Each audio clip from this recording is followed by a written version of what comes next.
very, very much for abandoning, well, I was going to say the sunshine, but it's not sunny, so it's lovely to see you all.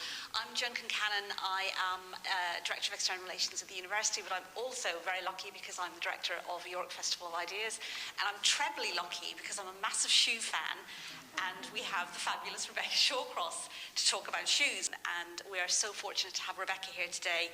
She is the senior, in my next life I'm coming back with this job title, the Senior Shoe Curator at the Shoe Collection at Northampton Museum and Art Gallery. I just want to know how that happens and how we can all become shoe curators. So, Rebecca, you are going to take us through this really supremely beautiful book. We'll then have some time for questions and enjoy a visual and shoe feast. Thank you.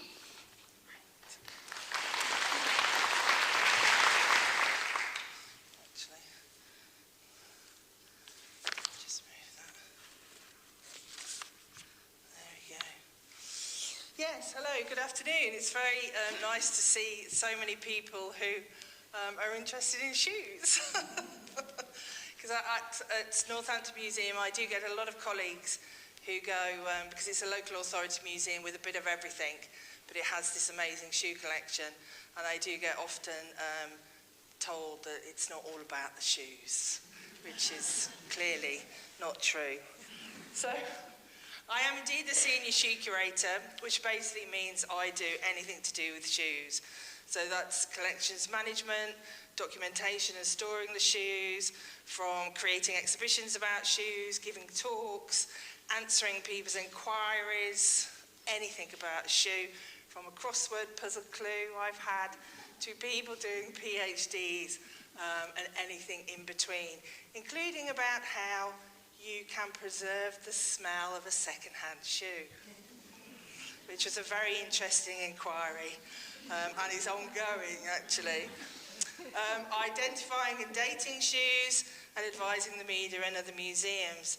The job title, fabulous though it is, does seem to imply that I should have a junior, but unfortunately I do not. So it is a one-woman shoe department at the moment. But again, I'm always trying to make sure maybe one day I can have an assistant. So what I thought I'd do, just to put the shoe collection and the talk into a little bit of context, because it sort of did feed into the book and why the book got written, is a little bit of background about the shoe collection at Northampton Museum. And Northampton Museum is home to one of the largest collections of shoes and shoe-related items in the world. And Arts Council England have designated it of local, national and international importance. And the collection's strength lies in its very broad range. So we have ancient Egyptian, our oldest is an ancient Egyptian, almost like sandal, it's like a flip-flop really, made from woven grass from 300 years BC. To the latest fashions, from workwear to high-end designer creations, from Northamptonshire-made shoes to footwear from around the world. Within 3 years of the museum's foundation in 1865, records show that boots and shoes were being donated, and the first was a pair of women's slip-on shoes from India, and these are they. Probably bought back as a souvenir, as a sort of curiosity. It didn't really start the shoe collection as such. That did start a little bit later, but certainly shoes were being collected. Northampton itself as a town has over 900 years of shoemaking history, and the shoe industry was industrialised in the late 1850s. And that's really why we have the collection. Because in 1873, shoe factory owner Moses Philip Manfield, one of the biggest manufacturers at the time, suggested that displays of locally manufactured footwear would give shoe workers a standard to aim for, a sense of pride in their work, and be a record of what was made in the town and county. So the museum took notice, and what then followed was a series of local and nationally significant donations from factories, from trade associations, from individuals, and the collection continues to grow today. I would say not a week goes by without at least one, if not a couple of people bringing in something in a plastic bag, and I get the call from the front desk to ask if I can come down and have a look to what they have in the bag. Sometimes it's fabulous, sometimes not quite so. So, in brief, we have, this is just some amazing shoes that we have in the collection. The Naked Lady shoe, Glamour platforms, the Dragon shoe on the left, Cloud and Rainbow shoe on the right. The shoe with the ship is actually a little piece of sculpture rather than an actual wearable shoe. But we have in the collection more than 18,000 shoes, which covers men's, women's, children's. We have a fabulous trainer collection, the best in a public institution in the UK. Always been asked by other museums to borrow our trainers' sneakers. World footwear, patterns and overshoes, sportswear, theatrical and ballet, concealed shoes, and even animal footwear.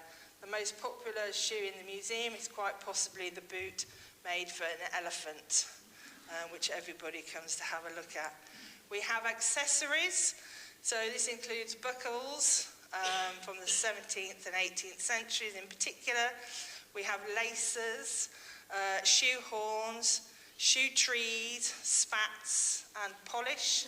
So we have a little collection of shoe polish tins. We have tools. So this is just a selection of shoemaking tools sitting on a little shoemaker's bench. We have machinery. These are two very important pieces of machinery for the industrialisation of the shoe industry. On the left is the Singer sewing machine, and on the right is the Blake sewer, both coming from America, and both really meant that home working was no longer possible, not only in Northampton, but in other shoemaking areas, and the Blake sewer, which sews the upper to the sole, and it really forced work from the home and in little workshops into factories. But we have a collection of those. We have lots of shoe retail objects, including foot measuring devices, advertising, and shoe boxes. I have a very large collection of shoe boxes. We have documentary archive, including catalogues. So we have some lovely headed invoices, some calling cards, also anything to do with shoes, really, and lots of trade journals.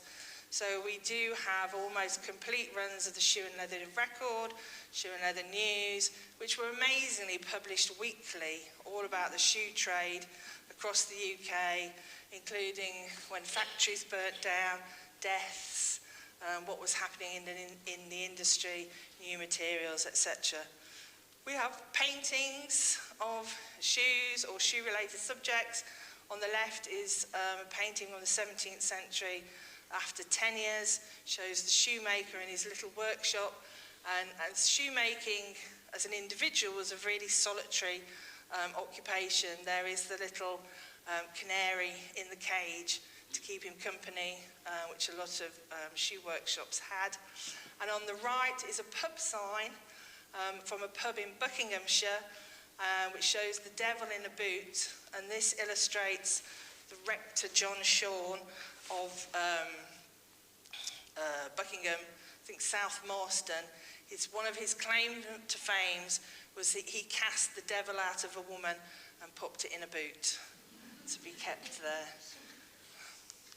And then we have lots of photographs, mainly from the end of the 19th century into the 20th century. This is the rough stuff room, which is where all the heavy-duty leather that goes into making the soles and the heels is cut out, and it's called the rough stuff, even though it is a really important part of the manufacturing process. We also have, it's like museums and handwritten index cards. We also have a index of shoemakers and shoe companies, about 20,000 names. So very handy for family research. People are researching their shoemaking history and ancestors.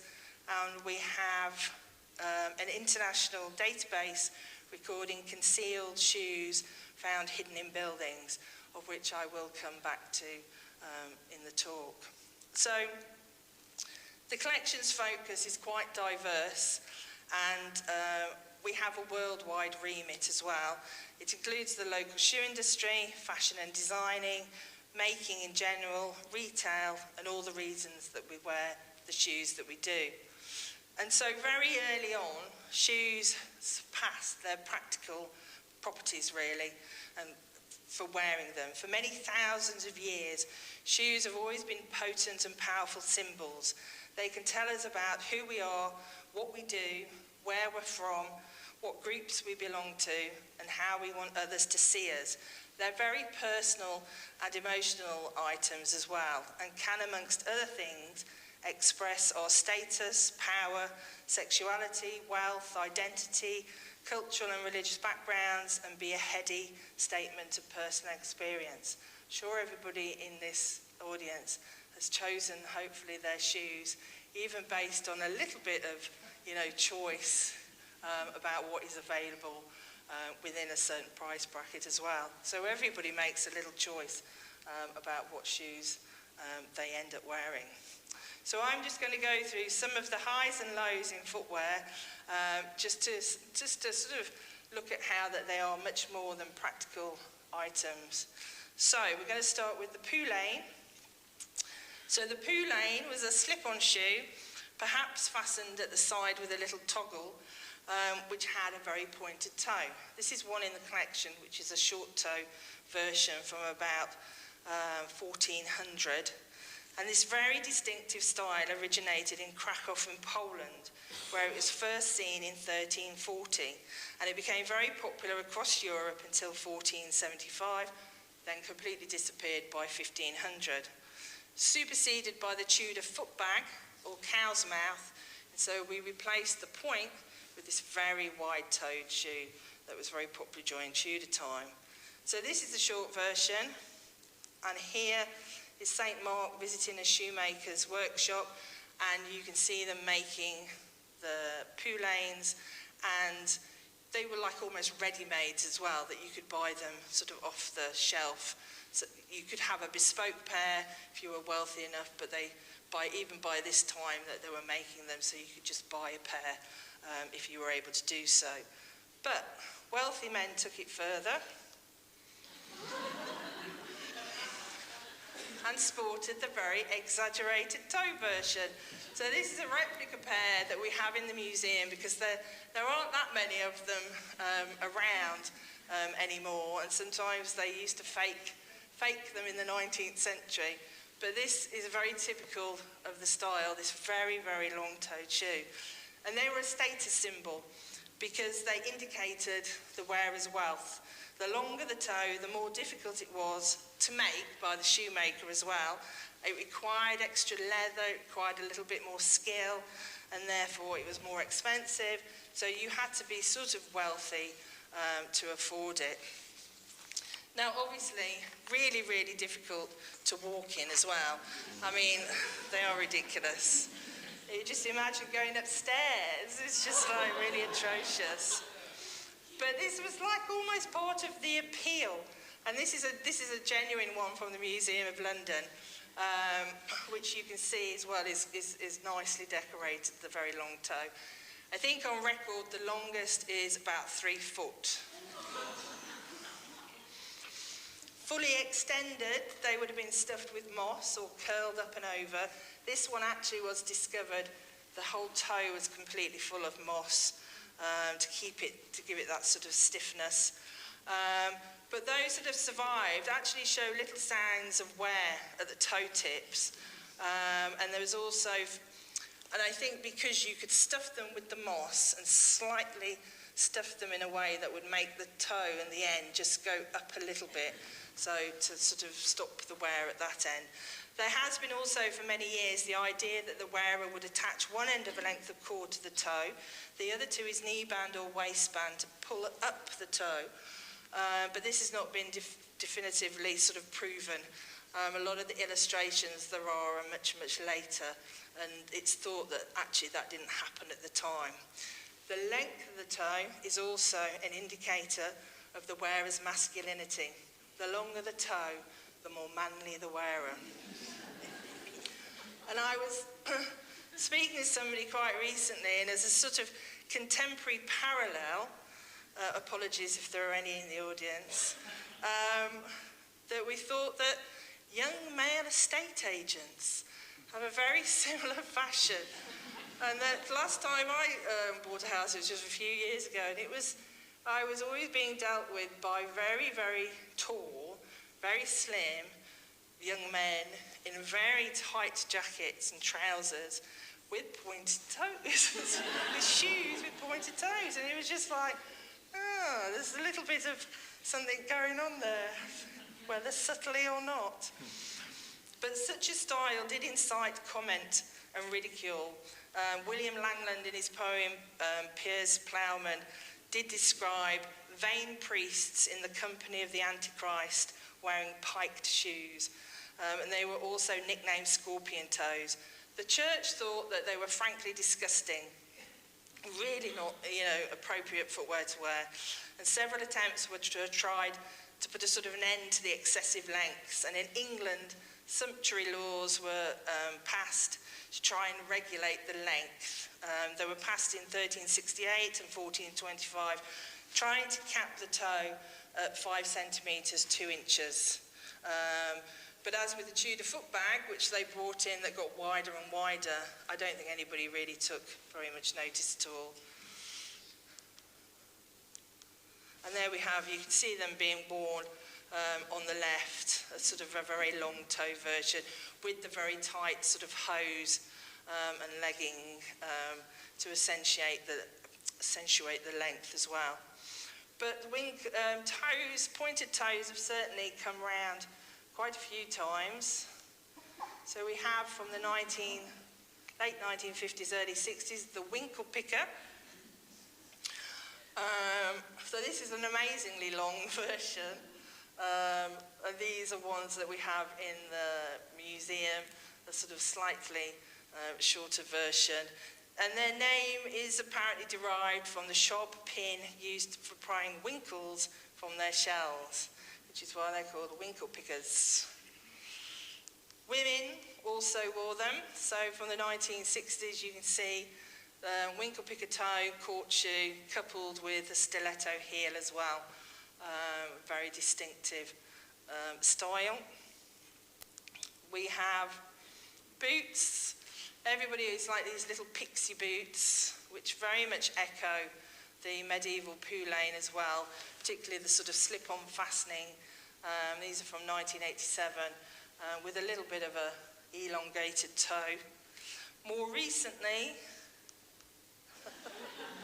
from 2010, we have the Mexican pointy boots, which are associated with Mexican men who do a particular dance to a mix of sort of electro house music and traditional Mexican music. And they wear them again with very tight-fitting trousers to make the contrast. And these are, really quite amazing examples as well. Lots of designers. Basically, in the end, there are, a certain basic amount of shoe styles, and lots of designers will never admit that they've ever looked at the past for any inspiration whatsoever. But these are a pair of 2019 trainers from Lowe, which we have on display.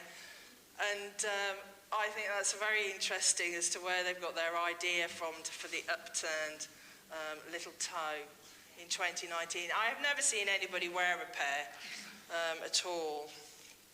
So in complete contrast to the medieval poulain, we have the chopin. So these were thought to have originated in the 1400s in Venice, and they could reach skyscraping heights of 45 centimetres, 18 inches.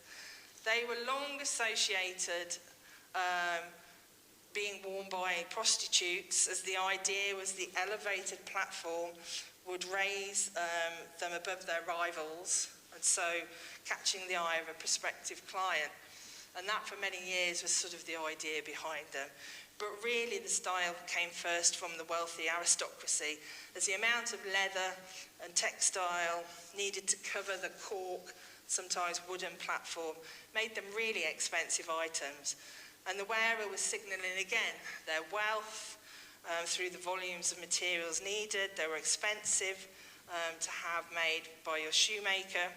And the style again would make it really difficult for you to get round. There are obviously lower versions, but these are, there are a lot, particularly in Italian and Spanish museums, of these very high versions as well, where you just slip your feet in and hope that you don't fall over, really. So, the chopin could have been inspired, it's thought, by the towering Turkish and Middle Eastern bath-clogs that would raise the wearer above the wet and hot marble floors of the local bathhouses. Known as kubkabs or quabs, they were made from carved wood and often inlaid with mother-of-pearl or worked bone. And this is an illustration. And here we just have a couple of examples. On the left is it's probably 30 centimetres high, inlaid with mother-of-pearl, and then a much more refined version. They do vary in skill and sort of how detailed they are as well. Some are a bit more slapdash, and you would have had then a velvet strap to go over to keep them on the foot as well. They were very popular in Spain and Italy, so much so that Spain almost ran out of cork in the manufacture. The style never really made it to the UK. When Lady Jane Grey was presented at court in 1553, she was given a pair, and somebody at the time who was at court made a little comment that they made her look very tall, but subtly, as they were covered by her robes, so creating the illusion of height. And here we have a funny little illustration where you can see, so some of they weren't even on display in many respects. They were covered by the robes, but you would add that extra height, and I guess it's that knowing that you're wearing them and that they were very expensive was an important part of it. But certainly women throughout shoe fashion history have, to a greater or lesser extent, have wanted to or have felt socially compelled to make their feet look smaller. The size of a lady's foot was high on her desirable traits. Small feet equaled a good marriage. A large foot was seen to be too masculine and a sign of intellect and independence, a surefire route to spinsterhood. Cinderella shows us that small is good because you get the prints at the end. These are amazing, these Cromwell shoes, and they again provide this illusion because beneath the skirts you would just see that sort of little toe peeping out. These were amazing in the sense that short-lived fashion at the end of the 19th century, and today, I show young people and sometimes it's like, yeah, whatever, it's like, yeah, I could be happy to wear that. But if all you'd known is a court shoe with a heel with a maximum of height of about 5 to 6 centimetres, suddenly these appearing in the 1890s was just like, wow. I mean, they really sort of hit the scene and were just like an amazing style. And they came with bar fastenings and a court shoe variety as well. They also were thought to be popular with women who entertained in the bedroom, where you probably didn't need any help walking, because also there were cartoons or accounts of the day where women had to walk around hobbling with sticks because they just simply couldn't walk in them. So they were sort of ridiculed as well. Small feet, obviously the extreme is in the Chinese foot binding. This is an example. The idea was through the binding of a young girl's foot that you would end up with a foot. The ideal, I think, was 3 to 4 inches in length. They're always beautiful shoes, but they were as well a way of attracting a good marriage, good husband, also a sign of status and wealth, because at least if you could have one of your daughters go through this, it meant that they couldn't really work. So again, it was an outward sign of status and that you were able to do this. In Manchuria, in the northeast of China, foot binding was forbidden, but still women wanted to look as if they had small feet, and we have this sort of hoof-style platform, so the trouser hem would skim where the upper ends, and so the platform just creates that illusion of a little small foot, but without actually having to have your feet bound. How you balance and sort of get around is quite another matter, and it may be one of those big projects where everything gets replicated and reproduced one day, and people can, you know, wear them and see in their daily lives. So, now to heels. So the chopin that we've just seen is an example of a platform sole, and although wedged heels can be seen on some early shoes, the first references to shoes with a distinct heel arch, and therefore heel, in the Western world was in the 1590s. And these are a beautiful pair of shoes from 1660. Clothing historian Janet Arnold recorded in Queen Elizabeth's Wardrobe Unlocked a pair of Spanish leather shoes with high heels and arches, and that was from a list from 1595. For shoemakers, making shoes with distinct and separate heels made it difficult to get the right balance and achieve a sort of mirror image. So before it was easy, you could just draw around somebody's foot, make them a left or right, the shoes, and, you know, really quite easy. But by adding a heel, it made it a lot more difficult, so they just made them the same.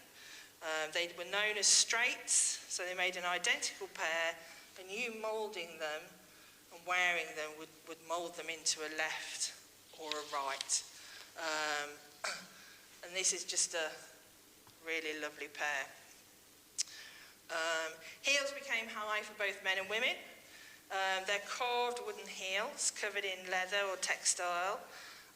Women's shoes were prone to snapping under sort of the heel arch, and so the length of the leather runs the entire sole and then down the heel breast.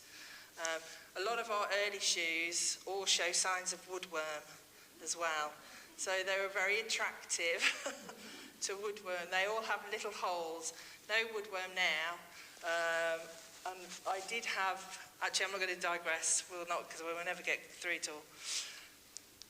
And then we have also the white rand.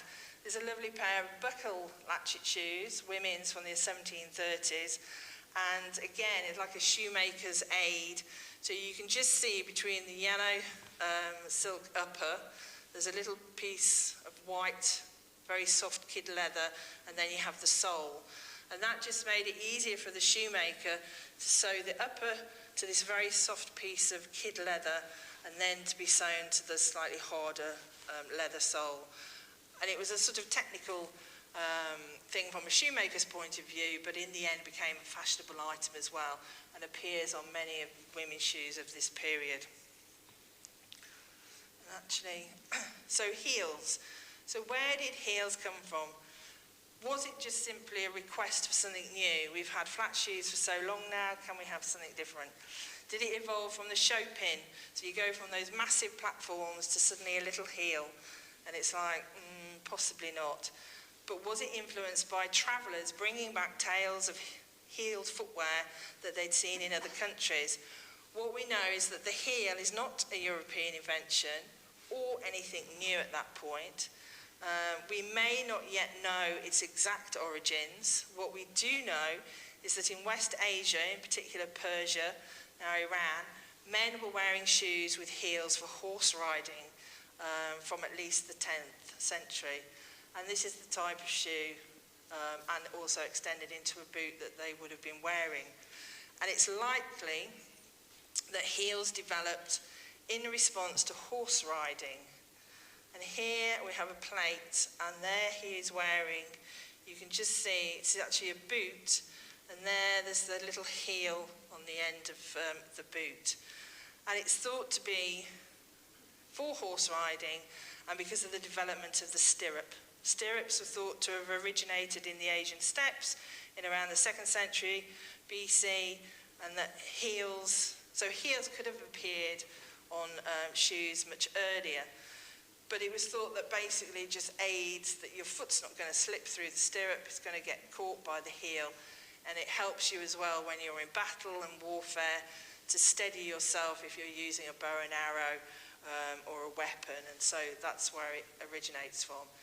I always find it interesting that lots of shoes, historical and archaeological shoes, survive, but a really old example that would take it back, hundreds of years, has never really surfaced yet. And we do have these illustrations, which is always difficult as well to know whether is that actually a heel? Is that attached to the boot or shoe? Or is it something slightly different? So the jury is slightly out on the heels, but certainly there is a lot more research and work going on to investigate the first heel if we ever sort of get that way. So did shoemakers in the West see actual pairs of heels in the 1590s or simply written accounts? We don't know, but they became very fashionable, certainly in the Western world, and were worn high by both men and women. And King Louis XIV of France, this is in 1660, he made it very fashionable for the red heel, covered in red Morocco leather or painted red, and some of his shoes also sported the red sole. And they helped him to raise his stature. He was only 5'5", so it was very handy to have these heels. The extravagant wigs also added height. And the red was a signifier, again, of status and wealth. Only the king and his inner circle wore red heels, and then gradually it trickled down through French society and then came over to the UK. And then both men and women were wearing red-heeled shoes. These are these little clog-over shoes as well. So these were made at the same time, and these were a way of keeping your shoes from getting too worn if you were going outside. But in the end, they're not very practical, and they became fashionable items as well. So you'd have matching pairs with the shoes. We have red, obviously, appears a lot. This is a pair of Louboutin, little funny slip-on shoes. I realise that you can't see the red sole on this, apart from a little bit on the heel, on the one on the left, but they are all red. And apparently, he's supposed to have seen a work colleague painting her nails a glossy red, and so took the nail varnish, decided to coat the sole of one of his shoes, and then thought, well, that's going to be his signature look. And so, red heels. These are Yves Saint Laurent from 2004, again using the red heels, lacquered version. And obviously, Dorothy wore a pair of ruby slippers in The Wizard of Oz. They're a very powerful colour. And we do have in the museum a pair of the red point ballet shoes that were for the film The Red Shoes. And the main character, Vicky, played by Moira Shearer in the British film The Red Shoes, her pair took her to her death. And we have a pair there were 6 pairs made. These were darned, ready to wear, but she didn't wear them in the end. But we have them on display in the museum. So, shoe styles will always be associated as well with distinctive groups, and though these styles are not always sort of exclusive, they can cross over and be worn by other groups. Increased global interactions can also provide new ideas and different perspectives. This challenges traditional cultural practices, changing how we see the world and how the world sees us through our shoes. So this can be a subtle message or not so subtle. So here we have, these are a Northampton brand, Geoffrey West. These are his Flashman Skull Balmoral boots. So he takes the Northampton shoemaking tradition, including Goodyear welted construction, and adds a twist. And the design force behind the brand, Guy West, has said, "Life is too short to wear boring shoes."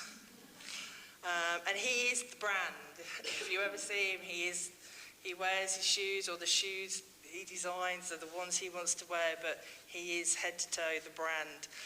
And his footwear designs are influenced by the rapscallion idols and scoundrels drawn from music, film, literature and popular culture. And this is just another little pair of his.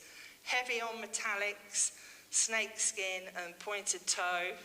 Geoffrey West footwear is named after the company's heroes.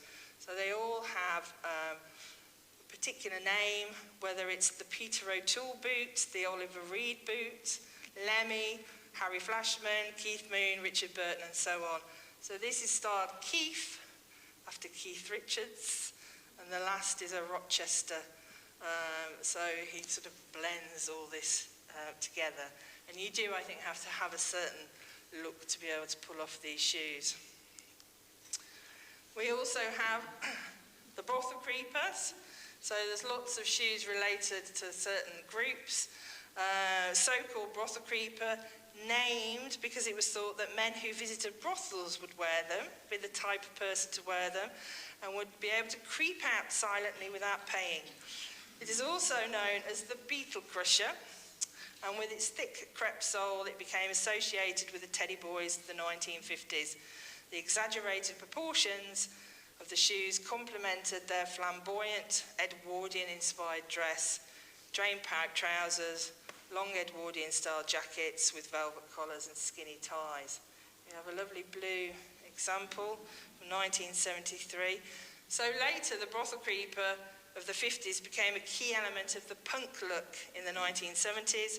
Teddy boy styles were revived by designers Vivienne Westwood and Malcolm McLaren in their shop Let It Rock on the King's Road, and they were selling teddy boy gear, which eventually gave way to selling leather jackets and t-shirts, but they did keep selling brothel creepers, and many of them were made by George Cox, who are based in Wellingborough in Northamptonshire, who still make brothel creepers today, for those discerning old teddy boys, I guess, or maybe not. Then we have the Doc Martin, classic, which to many is that idea of sort of punk footwear, but I think its appeal of a Doc Martin boot is much broader than that. The boots have had special meaning from occupational reasons, so they were worn by, for practical work reasons by postmen, policemen, sort of the black versions, and then appropriated by skinheads, punks, goths, grunge fans, and everyone in between. And I think the Doc Martin boot has the ability, has the ability to be a timeless blank canvas, really, and it can be appropriated by so many groups and worn by so many people and individuals that it has that ability to almost change to whichever the individual group is wearing it, and it has that amazing ability to be able to do that. And I think if you're a Doc Martin wearer from young, you will always be a Doc Martin wearer after you've worn them in, because they are really hard on the feet to start off with. We have then footwear associated with terrace or football casuals, who are very known for their style of clothing and footwear. Thought to originate the sort of casual scene in Liverpool in the late 1970s. Liverpool Football Club was the king of Europe. Travelling fans started to bring home clothing and trainers from the continent, and really, what trainers you were wearing was really, really important. So we have this Adidas Samba, and the classic black and white Adidas was a staple of any wardrobe, but on match days, a more colourful style might have been worn, like this pair of Adidas Forest Hills. These are from the late 1970s, which do get a lot of people very excited. And trainers generally do. I have to say it's men of a certain age, but when they come and they maybe look at the trainers and they open a box, you do get oh, wow, this is amazing. And then they just go through like, I wanted a pair, I didn't get this pair, I had it in a different colour, So it's like just a whole journey. but certainly very important. Desert boots, really important. These have an interesting history. So their design was influenced by a suede boot with a rubber sole seen in the Cairo bazaars during the Second World War by Nathan Clark of Clark's. He then brought this idea home, and these desert boots became like part of Clark's staple range. Worn by mods, particularly sort of in the 1960s, and also probably one of the most popular shoes in Jamaica, which is amazing. This is DJs General Leon and Pompidou wearing desert boots, and the Clark's Wallabies as well, from 1986. And over a period of like 70 years or so, desert boots in particular have become almost like the national shoe of Jamaica. They're iconic, and there is a whole book dedicated to this, so if you wanted to find out more, because this is just like a little drop in the ocean, there's a whole book dedicated to this, and it's partly thanks to exports, the ability to export by shoemakers, but also their simplicity, their durability, and their price, and their stylishness.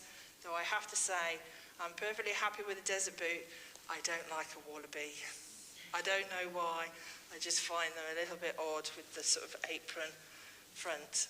And then there'd be, taken on by pop stars and rock stars, and, from Oasis, and all sorts of people have appropriated the desert boot and the wallaby as well. So they have a really interesting history.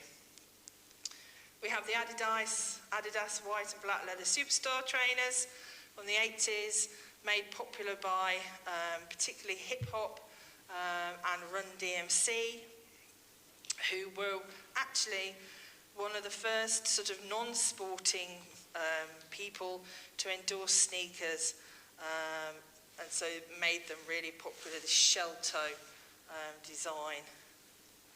And trainer brands are continually developing to remain on top of their game, to stay ahead of the competition. This idea of utilising sports stars to endorse a brand has been around for years. You only have to think of Charles, Chuck Taylor and Converse, which their partnership started in 1922. But as the trainer has transcended their sporting origins, brands have turned to collaborations and partnerships with all sorts of pop stars, actors, fashion houses, to create that media buzz and to increase sales. And so they can be a global brand ambassador, and in some cases they are allowed to create and design as well the products that are coming out under the partnership.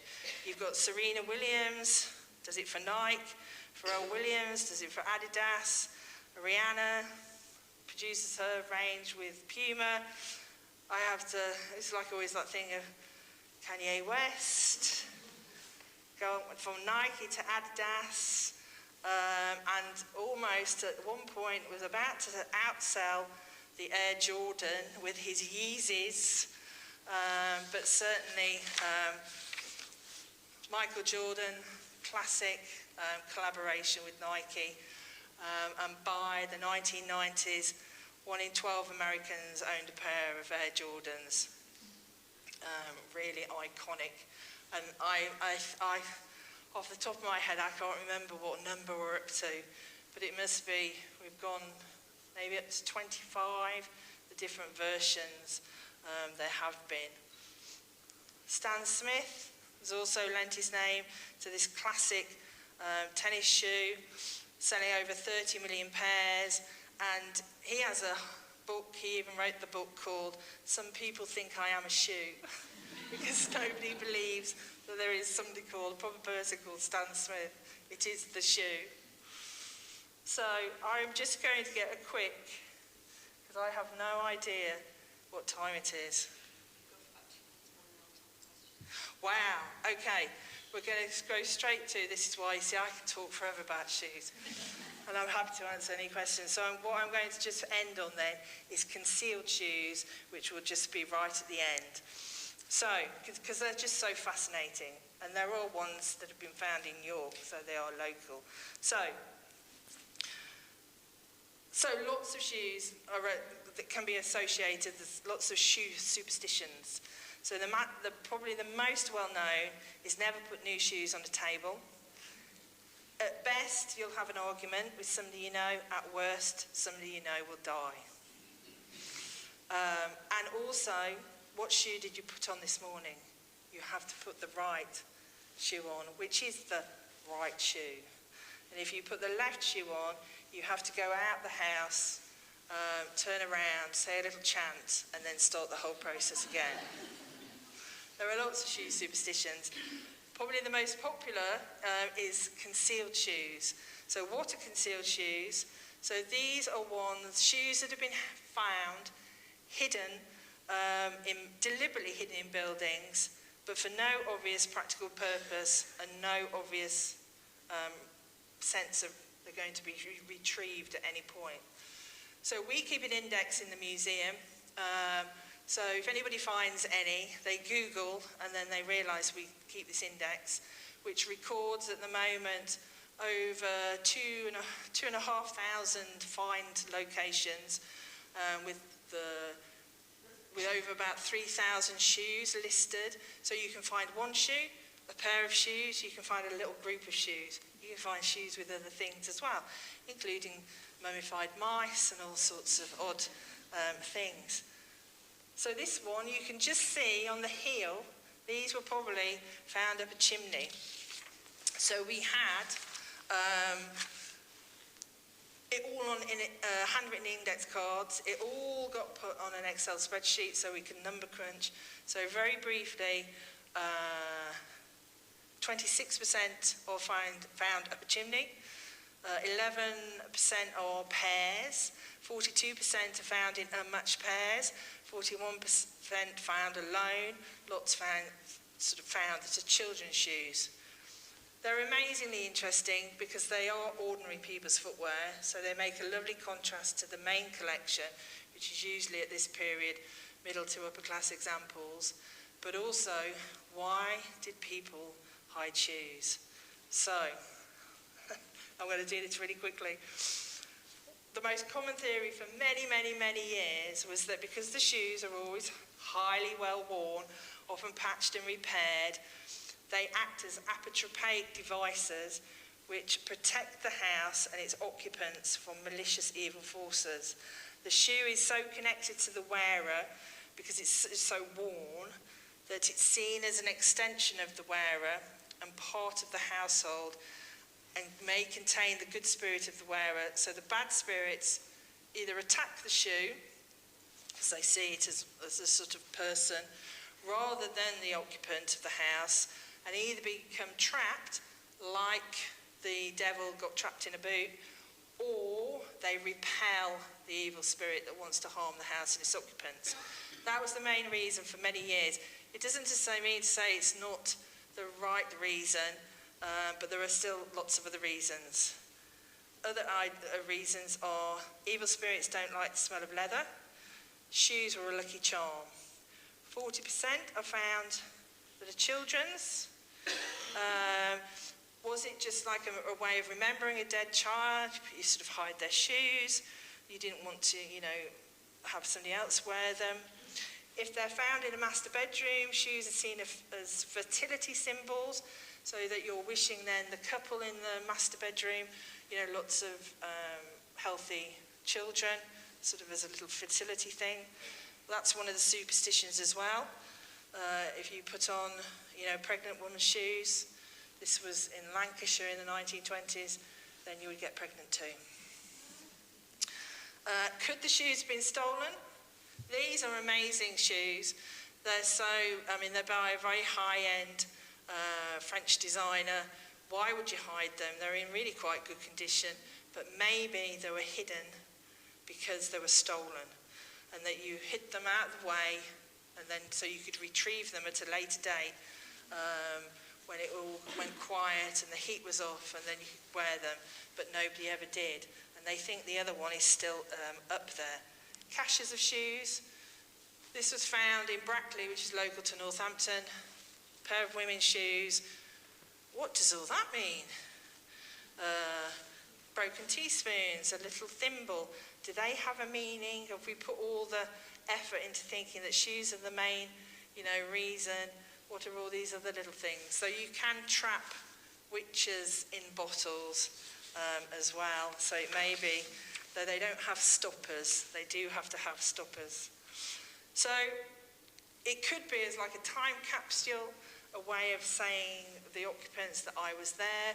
Lots of people think it may be that builders are desperate just to get rid of rubbish.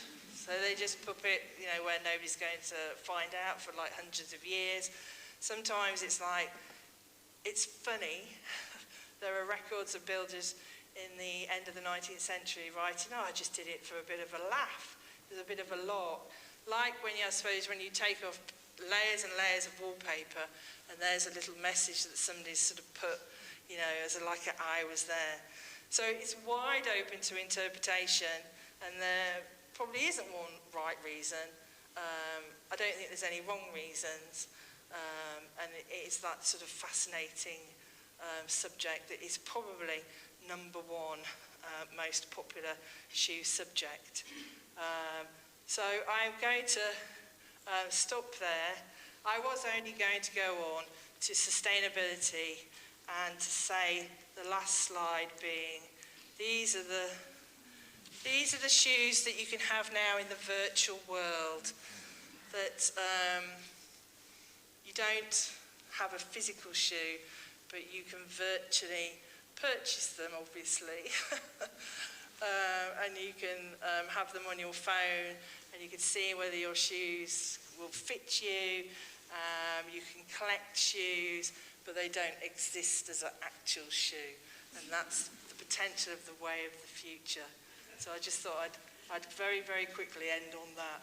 But yes, I'm afraid I do talk a lot about shoes.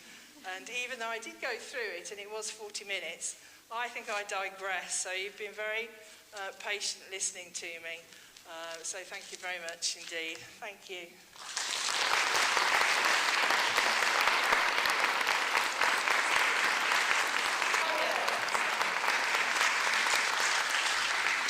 That was absolutely fascinating, and I now realise I have been putting my shoes on, the left one first, for as long as I can remember. And now I'm totally freaked. But are you left-handed? Well, I would have been, apart from when I was 3.5 when I first went to school. These were the days where he literally knocked. I picked up the pencil and the teacher flung a duster, one of those wooden-backed dusters at me. And I kind of sat there and she said, "You don't pick up the pencil with that hand." And I just went, "Oh, okay." But I always, I kick a ball, but I am now really freaked about the left-hand shoe thing. Right, we've got about 10 minutes. So what I thought I'd do is I'll pick up a cluster of questions. So maybe let's do 3 at a time, and stick your hand up if you want to ask a question about the brilliant, brilliant talk we've just heard.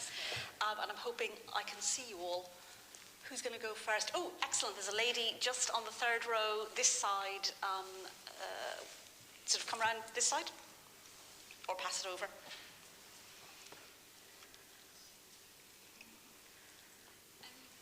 How would you put on the really tall shoes? Because they were at like an angle as well.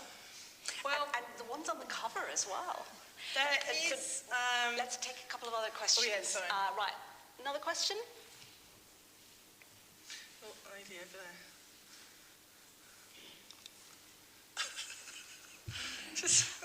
Lady just here.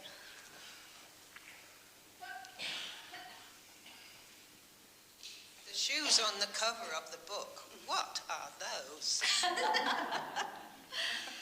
one more, just here, this lady here.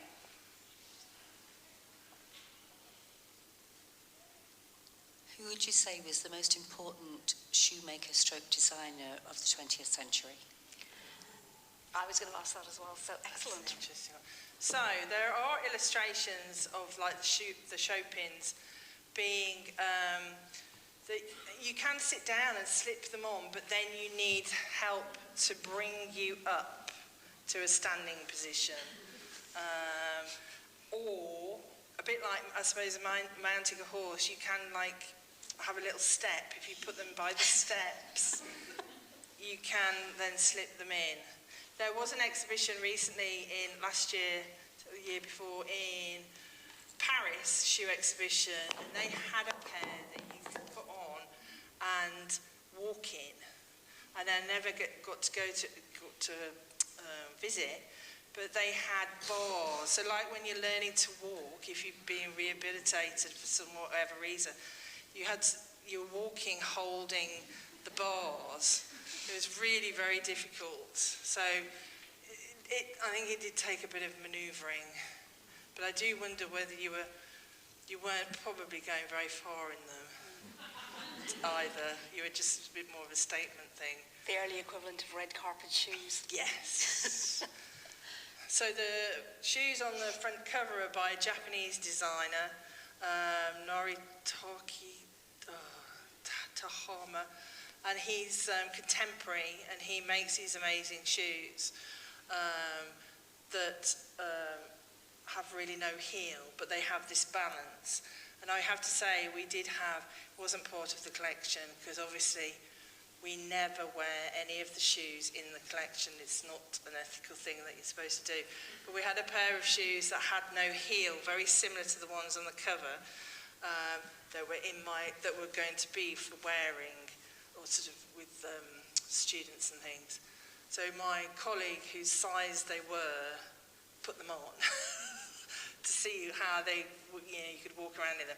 She said they were really comfy, they just balance, but you have to get that balance or else it is a complete disaster. But he's a contemporary Japanese designer who does these amazing shoes worn by like Daphne Guinness, sort of, who wears these amazing sculptural shoes, really. And then the most influential, that's a really tricky one. I think from a sort of slightly more historical, I think you have to say like Roger Vivier and Salvatore Ferragamo, who, with the materials that they used and the designs, which was so new and just so, fresh and sort of out there. Whereas I think a lot of designers today are they're putting their own stamp on things, but it's not like new as it was then. Though sometimes I think, Vivienne Westwood and her shoes as well probably has a little mention because they're quite amazing. But yeah, Salvatore Ferragamo and Vivier, very much. Right, let's go for a last round of questions. Anyone got any more questions? Yes, there's somebody up at the back. Sorry, the lights are absolutely blinding.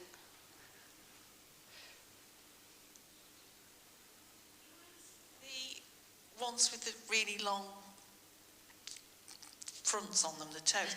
How did you walk in those? Did you just have to kind of shuffle along? The ones with the very, very pointed toes? Yeah.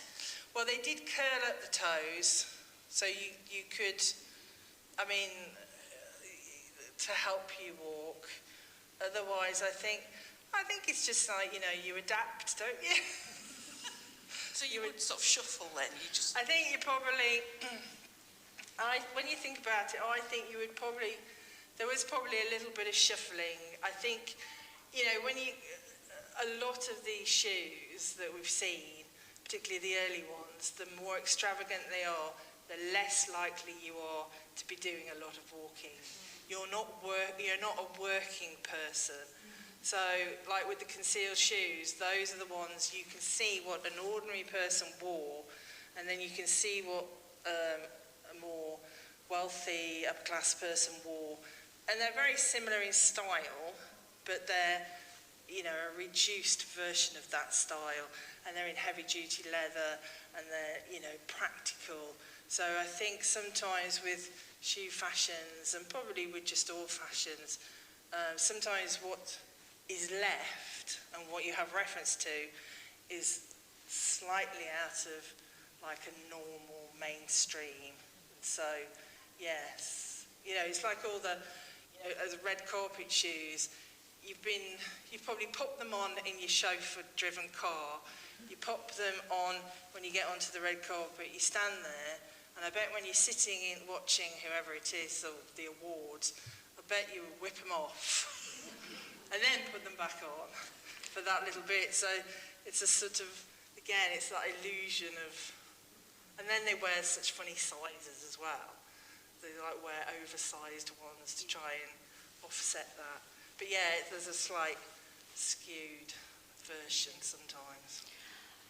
Right. One more question. Do I have any hands? Because lady down here. Oh, sorry. Well, right. Okay, so we're going to go for two because. Do you think there's something special about handmade shoes over And let's take this one as well. machine produced? And then if we can get this lady here as well.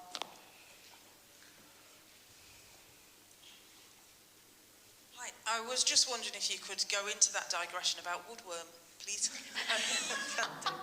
So there is something special about bespoke shoes, and I can't ever imagine how wonderful it would be to have a bespoke pair handmade to your feet with all the due attention and care of all the measurements and making them last, and that you have a pair of shoes that fit perfectly your feet. And the skill, so a lot of the Northampton factories that still make men's footwear today, they will have a couple of people who can still make like hand sewn. I mean, John Lobb in London do, that's their like sort of niche market, but the skill is amazing, and it is, I mean, it is amazing. You know, when you think of a conveyor belt, like Hotter are the most popular shoe company in the UK, up in across in Lancashire, because I'm always down when I'm saying that, and they produce a shoe every 20 seconds, whereas a bespoke shoe can take weeks and months. And the skill and the quality of leather, it's just, yeah, I mean, bespoke over, you know, mass-produced would be marvellous. Just the unfortunate thing is that they are really very expensive.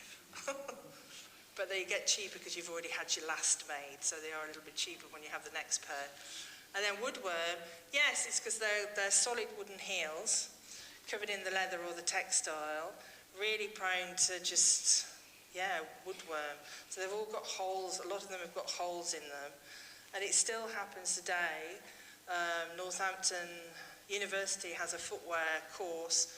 One of the students there went on to work with Alexander McQueen, and she phoned me up once because she used to come to the see the collection for inspiration, and she phoned me up and she said, one of, you know, Alexander McQueen's sort of almost those armadillo shoes. She said they'd been loaned for some reason, and they'd come back, and she said they'd got termites in them. And I'm not sure if they were really termites. She was convinced they were. She was like, what can we do? What can we do? Because you can microwave things, but I wouldn't recommend that, because obviously the glues and various things would just melt. So the best thing to do is to put them in a very, very cold freezer for a long time, like you do with moths, and then that would be, but yeah, so it still occurs today, which is, but yeah, all of them, it's like, but then all the old shoes show the sign of wear. They show where people have had bunions, where things have worn, the gait of somebody, so that's why, you know, they're very, very personal, yeah, items. So, unfortunately, and I think all of us could have stayed for a lot longer talking about our favourite subject of shoes, but we must draw it to a close. I will say, having gone through the book, it is just beautiful. The imagery and the narrative alongside it, and I was fascinated by the whole genre of men wearing high heels in the 16th century, and imagining my husband in one and thinking, there's a broken ankle in 10 seconds flat. So thank you so much for coming along this afternoon. Fox Lane Books are a fantastic independent bookseller who also have a really lovely online shop. Will be available in just a moment, and Rebecca will happily chat to you some more over a book signing. But for now, I just want to say a huge thank you, Rebecca. That was absolutely fascinating. The festival was set up on the grounds of educating, entertaining and inspiring. I feel completely educated and entertained, and I'm definitely inspired to come and visit your shoe collection. So a huge thank you to Rebecca.